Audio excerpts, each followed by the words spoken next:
What is up, you guys? Welcome back to my channel, and if you're new here, just welcome. My name is Gemma Jade, but today I have another episode of Listener Encounters, and it is volume 8. Yay! Thank you so much to everyone who sent your encounters in. I use everyone's encounter, so if yours isn't in this video, it'll be in one of the next ones. I try to go in order, but every once in a while one gets away from me, so you know, if you sent yours a while ago, I'll re-go through them. I don't delete any of them. If you sent them to GemmaJadeParanormal@gmail.com, they are going to be in an upcoming video. Let's just jump right in and get started. I am really excited to go through these. Our first encounter comes from our friend Melissa W., or as I like to call her, Barbie. I think it's such a cute nickname. Let's just jump right in. Like I said, I want to just blow right through these and get as many done as possible. Let me start off by saying I've always been into Wicca, and early on I realized that there are such things as Christian witches. I've had psychic experiences my whole life. I could see things. I give readings. People come through to me. Melissa, I don't usually jump right in the middle. I wait till the end. But yes, I've been getting a lot of conflict for this. I am a born-again Christian. I love Jesus. But I also give readings. I also see spirit. I'm also clairvoyant and clairsentient and all the other clairs. So I totally get it. And yeah, I'm glad someone else does. In early 2006, I went and hung out with my friend Laura Q, who is not the one I will be talking about here in just a minute, and another friend named Drago. We were all interested in spiritualism and meditation and whatnot. We were on the second floor of an apartment building smack dab in the middle of the city in Ocean Springs. It was definitely not a place where there would be a bunch of wildlife or even really stray cats. We each took a tab of ecstasy and we decided that we were going to meditate and pull energy into a circle. We sat down and held hands and focused on the light. Not 20 seconds later, we heard a noise at the balcony door. It was cats meowing. Not just a couple either. There were at least 25 cats meowing at us. Drago went outside and pet the cats and told them it was going to be okay, and they left. Well, we sat down again and continued our meditation. About a minute later, the cats were back. So Drago went outside once again and calmed them down, and they left. We decided not to meditate anymore as we would just be interrupted by the cats again. That's just a small story, but a very odd one, and I actually messaged my friend Laura a few weeks ago and asked her about it, making sure it wasn't just my imagination or making sure that I wasn't recalling it wrong, and she assured me that yes, it did happen, and yes, it was very strange. There was no cat food or tuna or anything out on the patio, nor did we have any inside with us. There was no explanation at all for what they were doing, and I'm not exaggerating on the amount of cats. Hell, there might have even been 30. Now, Melissa sent me multiple stories. I'm using 2 in this video, so here is the next one.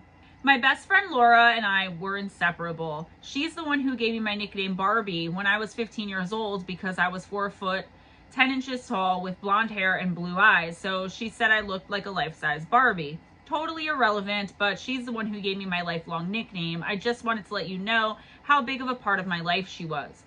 After she dropped out of high school, we kind of grew apart, but we were still good friends. She married some a-hole and moved up to Tennessee. She wrote me an email while she was in Tennessee telling me she always had feelings for me, but she was scared to tell me because she was afraid of how I might react. We were both bisexual. She finally moved back down here, and I realized how controlling her husband actually was with her. He never let her wear makeup or tight clothes because he was jealous of any attention that she might have gotten. Before the incident in question, I went and hung out with her a few times at her grandfather's house where they were living. She confided in me that she was so depressed and showed me the scars on her wrist where she had tried to take her own life just a few months prior. They were horrible scars, and she had been attempting to end it all. When she'd shown them to me, I got really upset. Not angry, just worried and sad for her, and told her to please don't do anything like that. It would break me. And she then told me that she can't live like this anymore. And I told her that she needed help and I would be happy to help get her help if she needed it.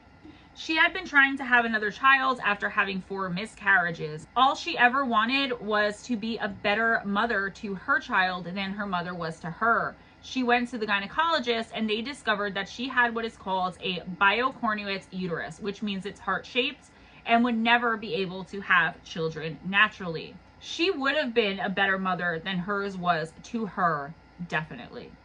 My second half of my senior year in 2006, I was only taking one class because that's all I needed to graduate. So I would stay up all night on the internet, go to class, and then sleep for most of the day, get up around 10 at night.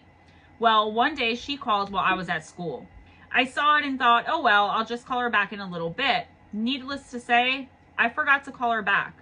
A few days later, my friend Beth called me and asked how I was holding up. Confused, I was like, I'm fine. Why wouldn't I be? What's going on? She replied with, oh God, you don't know, do you? Know what? I asked. She said, oh shit, now I'm going to have to be the one to tell you. Laura hung herself the night before last. She hung herself from her grandfather's boat. I sat there in silence for a few seconds and was dumbfounded. I told Beth I needed to go. I was in shock. I didn't know what to do. I didn't know whether to cry, scream, just lay down and go to sleep. After I went to sleep, oh, and I had an old phone. I know it was like a Kia with a small screen, and I had that plugged in face down like a yard away from me while I slept. I had a dream that to this day I remember. Laura and I were in this old rustic bar here in my town. It was completely wooden on the inside as planks of wood lined the entire inside of the building. There were counters, tables, the bar itself, and a stage that were all made out of wood. Laura stood in front of me as people walked by, coming up to me, telling me that they were so sorry for my loss. After they walked off, I looked at Laura and said, I thought you were dead. She replied with, no, but you're the only one that can see me. I woke up kind of confused. I don't really know how to explain how I felt actually. The first thing I did was pick up my phone, turn it over, and I saw that I had missed a call. I went into my call log and opened it up, and there was a missed call from Laura's phone. I was kind of apprehensive about calling back, but I did. Let me start this next part off by saying that her husband, Tommy, never said 2 words to me when I would come to hang out with her. When I would go over there, he would act like I wasn't even there. Turns out he was the one who had called me. He said, I was just checking up on you to make sure you were okay. I told him I was fine. She passed away in the early morning hours of March 28th of 2006, and her funeral was on the 1st. Well, both my parents and my godparents were out of town, and I didn't have a car at the time, so I missed her funeral. When I finally got a ride up there, the only person there was her mother, and I ran up to give her a hug because she was the only person there that could console me really at all. She was acting like it was just another day. She said, it's okay, with a smile on her face. It disgusted me that she was so nonchalant about her daughter taking her own life. People that were there said that her mother, upon giving the eulogy, said she looks so peaceful, like she's just going to sit up and say, April Fools. That disgusted me further. My guilt at not returning her phone call was eating me up. Oh, and that day she called when I missed the phone call, that's the night she did it. I feel like maybe if I would have called her back, maybe I could have saved her life. I fell into a deep depression after that, even more so than I already was. I lost my best friend. A few months after that, I started dating my now ex-fiance, and on March 28th, we took flowers to her grandmother's boat since Laura was cremated, and there are a couple next to the boat as well with a street light that shone a little bit of light onto the boat. My ex and his sister went with me to the boat. The sister was on my left while my boyfriend was on my right holding my hand. We came around a tree and all three abruptly came to a stop. I was overcome with a strong sense of sadness and pain. What we saw before has changed this. A silhouette of a girl hanging from a rope by her neck with her long hair flowing down was cast against the boat. All three of us, without saying a word, turned and ran back to the car. I was crying the entire time. Through tears, I started to say, please tell me y'all saw, and in unison they said, yes, we saw the shadow. We were all really freaked out, but I was more sad than scared. I really hope that we will be reunited in the afterlife and that she's in a better place now. I very much regret forgetting to call her back. I carry that guilt with me every day. Maybe I could have changed her mind if I would have just called her back. Rest in peace, Laura Lee Duncan Ford. I'm sorry this is so long, and then she goes on to tell me I can change grammatical errors. First of all, longer is better. Second of all, it's a little confusing to me because normally when somebody dies suddenly is when stuff like this happens. I hope I don't get in trouble for saying how she took her own life, but let me get back to you on that because I do have a theory, but I want to research a little bit more. Melissa, thank you for sharing that really sad and heartbreaking story and that piece of yourself with me and us in this community. May she rest in peace, and you need to find peace as well, because maybes and what ifs and all of that stuff come from the devil, and you're a child of God. You've said it. You're a Christian. Leave that stuff for the enemy. She's in a better place. She's in a peaceful place. Our next encounter comes from our friend Blue Crossroads, who sent us a really interesting encounter in the last video, and he named this one, Ooh, That Smell. I am the same retired police officer who reported the alien encounter. As I stated in that story, my family has always been involved with paranormal activity, and that first story told was not my first encounter with the strange and paranormal. There have been a few others. This encounter takes place on 4 separate occasions. Twice as a teenager in my city of birth, and then twice as an adult in another city and while on duty as a patrol officer. However, all are related by a very pungent, distinct odor. As I stated in my last story, due to my career, which was in law enforcement, my career was somewhat different than the day-to-day police officer and evolved into some very specialized areas requiring highly advanced knowledge and training. This has caused me to gain specific knowledge and required at times disclosure and security clearance requirements, which even until this day are in effect for certain aspects of involvement in some capacities of my prior career. So basically, Blue Crossroads is saying that he had to sign non-disclosure agreements with a lot of elements of his career. That just excites me, because I'm like, I always wanted to work for like the FBI and the CIA and like have super security clearance to know what's really going on, right? All right, sorry. Therefore, due to this, as well as how it may affect others still working within this realm, I must be vague about true identities, locations, and some things I can't as of yet discuss openly, hence the obvious redaction of names, locations, and exact dates. We got your back, Blue Crossroads. Let's hear it. My first encounter with this was back in 1977. I was in my teens and living in my city of birth, which is a major southern city. My brother and sister had moved out of the house by then, and it was just me and my mom and dad. Other odd and paranormal events have happened previous to this and also after this, but none of them were anywhere as intense or frightening. At least not to me. Like most teens, I had stayed up late into the night, and my parents had long ago turned in for the night in their bedroom, which was on the complete opposite side of the house. It was very quiet, and I was just drifting off to sleep when I could hear what seemed to be a booming or low vibration pounding.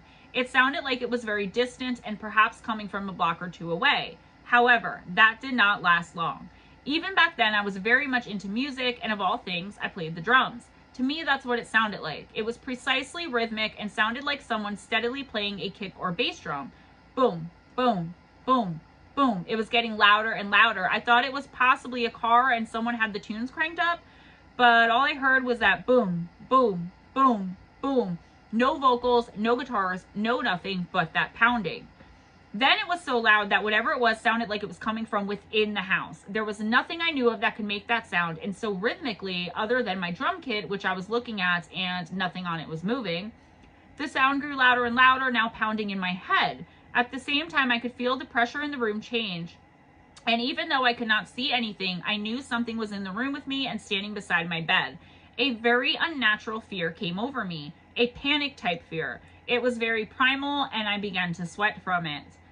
Now the pounding was so intense, it was like sitting front row at a Who concert in front of the speaker system. Slam, slam, slam, slam. It vibrated through my body like infrasound, and I could not shake the fear. So, out of sheer desperation, I jerked the sheets off me, sat up and screamed, "Shut up! Just shut up!" It suddenly stopped, and the fear and panic went away just as quickly, and I felt no more presence in the room. That's when I noticed the smell. What an odor. Never had I smelled anything like it. The only way I can describe it is a heavy, sweet, sickening smell. I wanted to throw up. It was that pungent. Even though it was an odor I could even taste as it permeated my senses.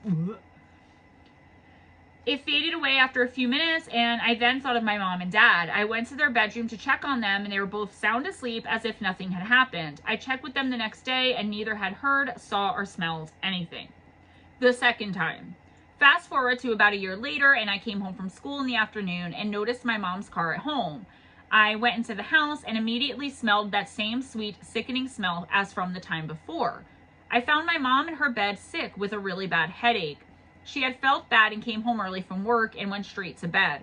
I asked if she was okay, and boy, did I get an earful. She was mad as hell. She was trying to sleep and get rid of this headache, and she claimed that she could hear what she thought was my brother and some of his friends come into the house, making all kinds of noise and talking nonsensical to each other, and said she thinks they were smoking marijuana as it now reeks inside the house. I asked her if she had actually seen my brother, and she said no. She never got out of bed and could hear them talking, but could not make out what they were saying because it sounded like gibberish, and she thought it was due to drug use and or smoking dope. Just to clarify, my mom is a bit of a prude and had no idea what marijuana smells like. Therefore, she attributed this smell to marijuana use, to the smell of marijuana.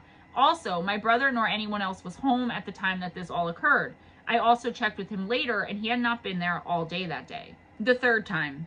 Fast forward to 1991, and I am now an adult, a police officer, and on patrol in another major city different from the one I was born into, assigned to a specialized uniform patrol unit concentrating on high crime areas in an economically depressed area. Assigned to a two-man patrol unit, my partner and I were patrolling an area that had had a rash of nighttime armed robberies from convenience stores, and were checking the area behind one of them close to the downtown area. We were on a street behind the convenience store with no lighting. This would be a perfect place to park a getaway car, close enough to get in and out of the store without anyone spotting the getaway, as the street was littered with unlit vacant lots and warehouses. I was driving and my partner was riding shotgun. I was cruising down the road at about 5 miles per hour so we could see all the good hiding spots for the robbers. As we cruise by an open grass field, our headlights reveal a person standing in the dark 5 to 7 feet away from the road. This is not uncommon here, as there are homeless and drug addicts traversing this area to get to the nearby housing projects for various nefarious reasons. However, this guy looked like he was just standing there waiting on a ride or on a bus or something, and as we got closer to just feet away, we could see he was wearing what looked like a black dress-type coat with long split tails in the back, a white shirt that looked yellowed and aged as if it were 100 years old, and black pants. He was wearing a black hat that resembled one of those top hats that undertakers wore back in like the 1800s. The skin on his face was ash gray, and the skin looked more mummified and just pretty much covered his skull. But the most frightening thing was he had no eyes. None. Just 2 solid black holes where his eyes should be. He looked straight forward, never even acknowledging us or the car as we rolled slowly past him. My partner and myself turned and looked at each other and in unison said, "Did you see that?" I slammed on the brakes. The speed I was going should have put him right at the rear bumper of our car. We both jumped out of the car and turned back to the rear, and nothing. He was gone. Vanished in an open field that's both behind him and right in front of him. The nearest structure was the back of the store, which was about 300 yards away. Even if this was a prankster, no one could have run that fast as to have not been seen. My partner walked over to the approximate spot where the man was standing. That thing was standing right here. I thought to myself, so glad he said that and saw him too, because I thought I was losing my mind. He looked at me and then said, "What the hell is that smell?" And that's about the time it hit me, and I smelled it. That same unmistakable, sweet, sickening smell as years before. I instantly knew it when it caught my attention. He then asked, "Have you ever smelled anything like that?" I yelled with urgency, "Yes, get in the car. We need to get out of here right now." My partner ran back to the car and jumped in. I drove off and found a quiet spot to recoup. My partner then asked me if we needed to call hazmat. I realized when I told him we needed to get out of there, he thought the smell was some kind of toxin. I then had to explain the prior encounters related to that smell and my belief it could be something evil and paranormal. He was already well aware of my past encounters and knowledge with the strange and unusual. It was one of the reasons he wanted to pair up with me due to my almost psychic ability to deal with suspects and witnesses. He had even had some smaller experiences in the past as well, so we made a good team. The fourth and final time that I can talk about.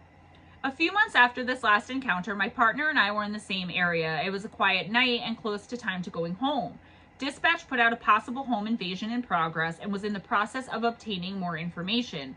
We were only blocks away from the scene. This was a residential area but known for trouble, and there had been several home invasions in this area lately, mainly due to rival drug gangs ripping off other drug gangs, usually turning into massive shootouts. We responded along with several other units and went silent as we approached the block the house was on. As we checked on the scene, the dispatcher advised it was the residence of an elderly female and that the suspect or suspects had just fled the scene, but there was no suspect description. The house was dark and quiet. My partner flanked me to the driveway side of the house in case there was a car parked around to the side, and I approached the front, taking cover behind a tree with my tactical shotgun. After the perimeter was secure and there was no visible threat, I had the dispatcher notify the homeowner to come to the door. She looked to be in her late 80s or early 90s. She was so glad to see us that she started crying. We told the responding cars to check back into service, and my partner and I would investigate and make a report if needed. After getting her calmed down, she told me she was sleeping in her bedroom when she woke to someone kicking or pounding on her bedroom wall. My partner then went to check out the house. She said she got scared and dialed 911 and told the dispatcher someone was trying to break in. She went into her living room and then heard the pounding on the front door. The dispatcher told her not to open the door until the police arrived. It was just a few seconds later, she said, the pounding stopped and they ran away. That's right when the dispatcher told her we, the police, are outside and that it was safe to come out. I asked if she saw any of the suspects, and she almost too quickly responded, no. I knew she was afraid and that she's very old, but my senses told me that she was being deceptive. I wasn't sure if it could be someone she knew or possibly a young relative she didn't want to get in trouble. Also, her timetable seemed to be slightly off. Just then, my partner came in and told me to come outside. We went out to the side of the house the bedroom was on. He told me to go stand by the bedroom window, so I did. Right away, I knew why he had sent me over there. The smell. That overly sickening, sweet smell. We went back into the house. My partner made small talk with the woman and I used her phone and called the dispatcher. The dispatcher told me that she did indeed tell her to go to the safest place in the house, and the owner said that they are now at the front door. The dispatcher said she could hear the banging and told her not to open the door. She then said she could hear the owner sobbing and saying over and over, "Oh my God, oh my God." She said the phone was away from her face, but she could still hear her praying and then say something about being reborn in Christ and commanded the devil to leave. Then the line went quiet. The dispatcher said that's when you checked on scene, and I told her the police were there now and it's okay to open the door, and then she hung up.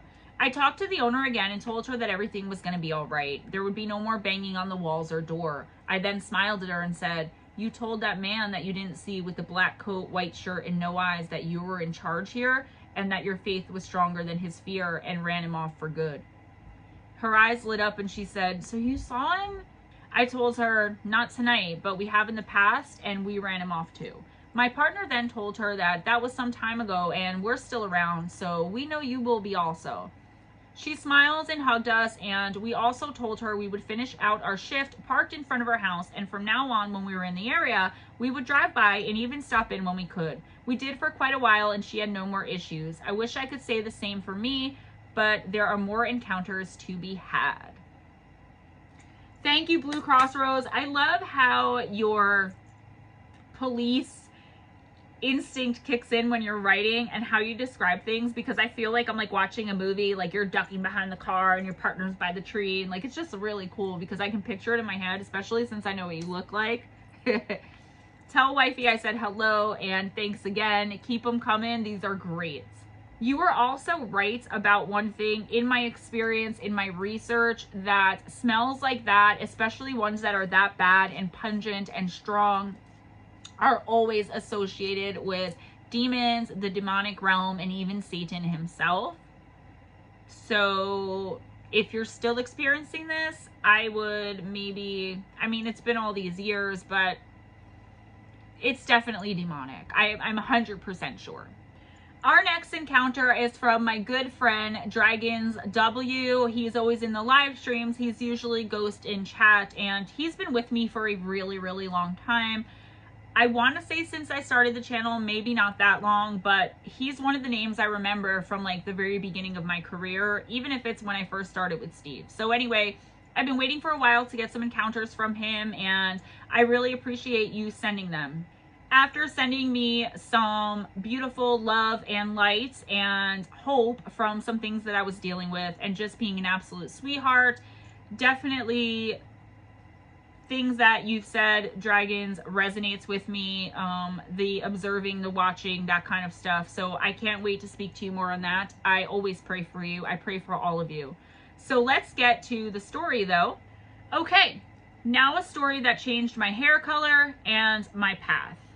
I was 12 when this happened, but had been seeing things since 5 or 6 and maybe even earlier. I just remember bits and pieces then.